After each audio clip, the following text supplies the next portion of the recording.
Hi hello అండి, అందరూ బాగున్నారా? నేను మీ అరుణాని. ఈరోజు మీకు స్వీట్ తయారు చేసి చూపించబోతున్నాను. పోస్ట్ మిఠాయి అండి, చాలా రుచిగా ఉంటుంది, అందరూ ఇష్టంగా తింటారు. తయారు చేసుకునే విధానం చూడండి. నేను చూపించిన గ్లాసుతో 5 గ్లాసులు శనగపిండిని తీసుకోండి. మీకు కేజీల్లో చెప్పాలంటే కేజీ-పావు శనగపిండి,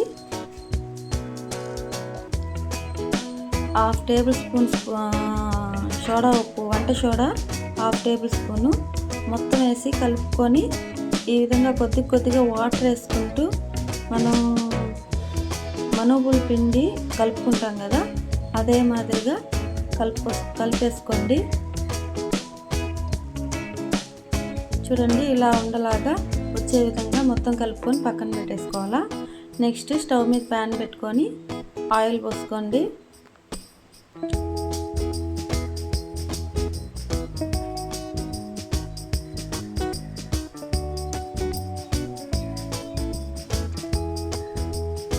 కొంచెం వెడల్పాటి బాండ్లు అయితే ఇంకా బాగుంటుంది.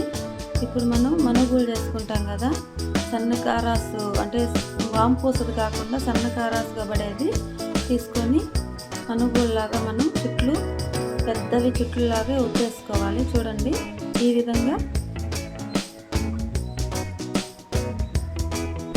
చుట్లు ఒత్తేసుకోవాలి. కొంచెం పెద్ద బాండ్లు అయితే మీకు ఇంకా పర్ఫెక్ట్గా బాగుంటుంది. ఆయిల్ ఏంటంటే పైకి బురుగుల మాదిరిగా వస్తుంది కాబట్టి. నెక్స్ట్ అది అటు ఇటు తిప్పేసుకోవాలి. ఎక్కువసేపు శనగపిండి కాబట్టి ఎక్కువసేపు కాలదు, త్వరగా కాసేపు పెట్టుకొని తిప్పేసుకొని ఈ మాదిరిగా తీసేసుకోవాలి ప్లేట్లోకి. మొత్తం అదే మాదిరిగా పెట్టుకొని మొత్తం అలాగే ప్రిపేర్ చేసుకోవాలి. పిండి మొత్తాన్ని ఇలాగా మనుగు చుట్లులాగా తిప్పుకొని పక్కన పెట్టేసుకోవాలి.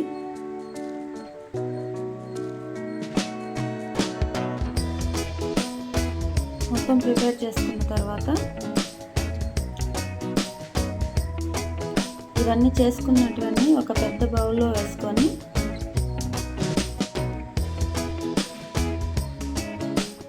ఈ పిండిని మొత్తం కూడా అలాగే తయారు చేసేస్తున్నాము.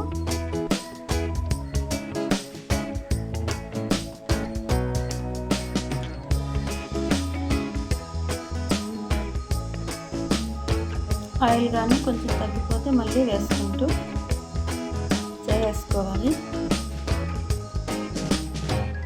చూడండి, ఆయిల్ అంతా కొంచెం తగ్గింది. నెక్స్ట్ కొంచెం కావాలంటే పోసుకోవచ్చు.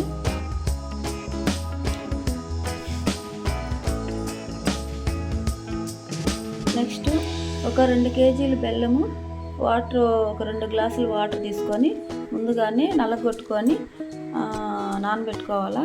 ఇప్పుడు మనం ప్రిపేర్ చేసుకున్న ఈ కారాస్ని చుట్లన్నీ అందులో వేసుకొని మెత్తగా నలుపుకోవాలి.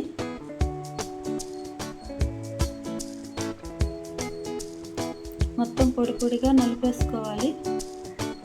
చూడండి, ఆ విధంగా నలిపేసుకొని మొత్తం పెద్దవిగా లేకుండా చిన్నవిగా అయ్యే విధంగా నలుపుకోవాలి. ఇప్పుడు ఈ బెల్లాన్ని స్టవ్ మీద ప్యాన్ పెట్టుకొని పోసేసుకొని పాకం పట్టుకోవాలి. ఈ బెల్లం అంతా కరిగే అంతవరకు కరిగించిన తర్వాత మనం మళ్ళీ వడకట్టుకోవాలి. అలానే ఉంటే ఇసుక వస్తుంది. చూడండి, అంతా కరిగిపోయింది కదా. ఆ బెల్లాన్ని ఒక వడకట్టుకునేది తీసుకొని వడకట్టేసుకుందాము.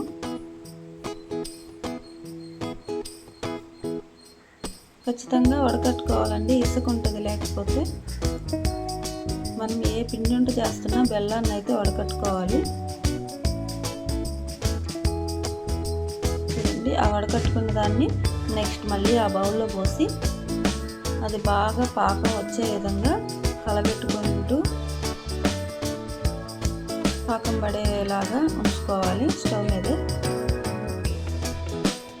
ఒక చిన్న ప్లేట్లో వాటర్ తీసుకొని మనం అప్పుడప్పుడు అందులో వేసుకొని చూస్తే పాకం పడింది లేనిది తెలుస్తుంది. ఇది బాగా కమ్మరికట్టు పాకంలాగా పడేదాకా ఉంచుకోవాలండి. ఇట్లాగా ఈ విధంగా చేతికి అంటుకుంటూ ఉంటే పడినట్టు, పాకం పడలేదు ఇంకా.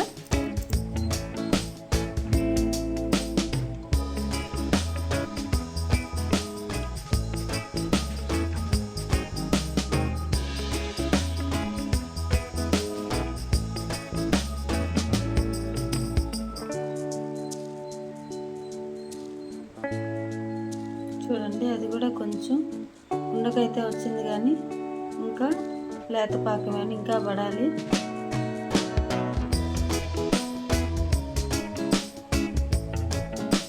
కాసేపు అయింది కాబట్టి పడిపోయింది. ఇప్పుడు అవి వేసుకొని ఇందులో మొత్తం ఉండలు లేకుండా బాగా కలబెట్టుకుంటూ ఉండాలి. ఒకరు కలబెడుతూ ఉండాలి, ఇంకొకరు వేస్తూ ఉండాలి. మొత్తం కలిసే విధంగా కలబెట్టాలి ఫాస్ట్గా.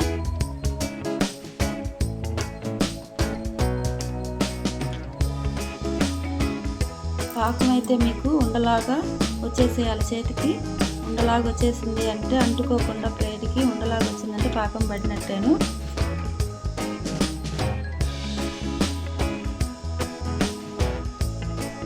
మొత్తం ఈ విధంగా కలిపేసుకోవాలి.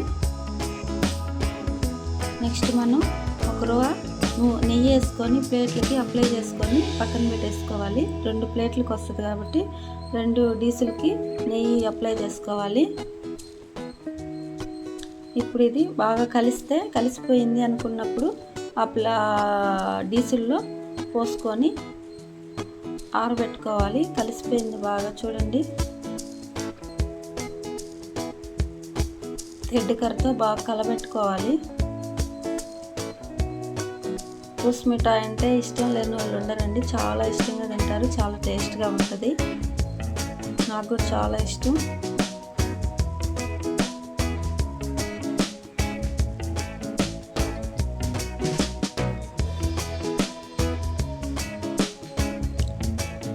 ఇప్పుడు అందులో పోసేసుకున్నాం డీస్లో.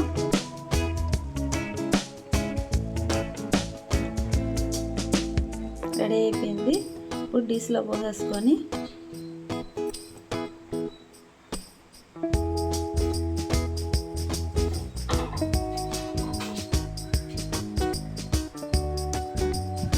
ఇంకా వెడల్పాటి ప్లేట్ కానీ ఉంటే ఇంకా చాలా బాగుంటుంది. ఇలాంటి వెడల్పాటి తీసుకోవాలి, గుంటలాగా తీసుకోకూడదు. వెడల్పాటి డీసుల్లో తీసుకొని దాని నిండా కరెక్ట్గా పోసేసుకోవాలి.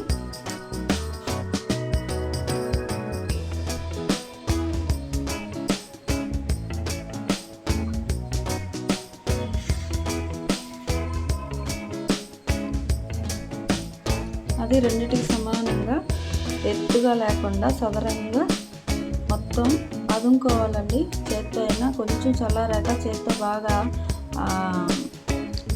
అట్లా తడితే బాగా సదరంగా అవుతుంది.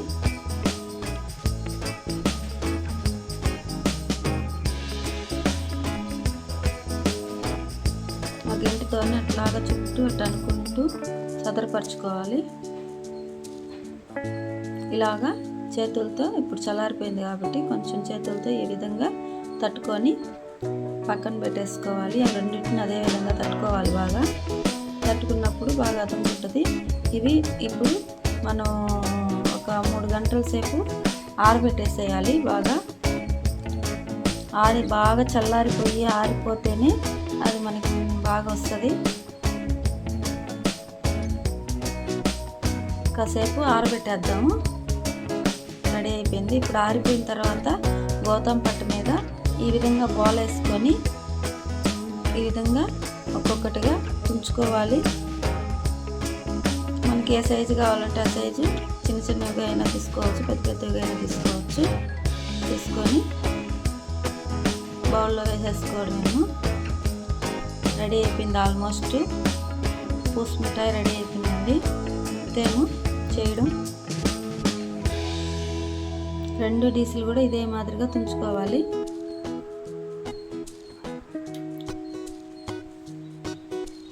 రెడీ అయిపోయింది. ఎంతో రుచికరమైన పూస మిఠాయి రెడీ అయిపోయింది. ఈ వీడియో కానీ మీకు నచ్చినట్టయితే లైక్ చేయండి, షేర్ చేయండి. ఇంతవరకు మా ఛానల్ సబ్స్క్రైబ్ చేసుకోకపోతే దయచేసి సబ్స్క్రైబ్ చేసుకోండి. Thank you for watching.